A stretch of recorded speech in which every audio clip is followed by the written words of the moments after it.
पंजाब के दीगर शहरों की तरह बावाना में भी स्मोक के डेरे शहरी इलाके में हो या देही इलाके में हो, धुंध की तरह स्मोक ने भी फजा आलूदगी पर कब्जा जमा रखा है।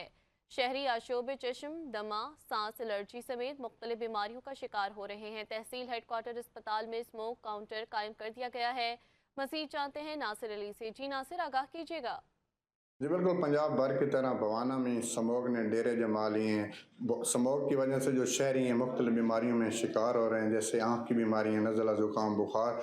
मैं इस पास मौजूद हूँ सिविल अस्पताल में, मेरे साथ डॉक्टर शजील साहब मौजूद हैं बात करने के लिए। सर बताइएगा, स्मोक के डेरे हैं, क्या कहना चाहिए? स्मोक जो है हमारे यहाँ, इसकी एक वजह सर्दियों में क्योंकि हवा फैलती नहीं है वैसे जैसे गर्मियों में है, तो पोल्यूशन, गाड़ियों का धुआं, फैक्ट्रीज़ का धुआं, और हमारा दही इलाका है तो इसमें जो फसलें जलाई जाती हैं उनका धुआं, उसकी वजह से ये स्मोक बन जाता है।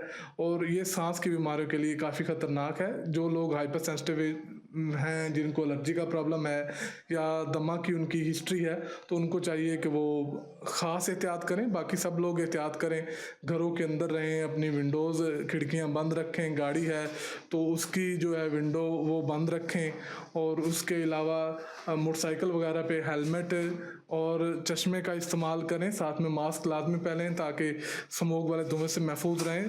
स्मोकर्स जो हैं, COPD के लोग हैं, वो लाजमी मास्क वगैरह लगा के रखें ताकि उनको भी ज़्यादा मसाइल का सामना ना करना पड़े।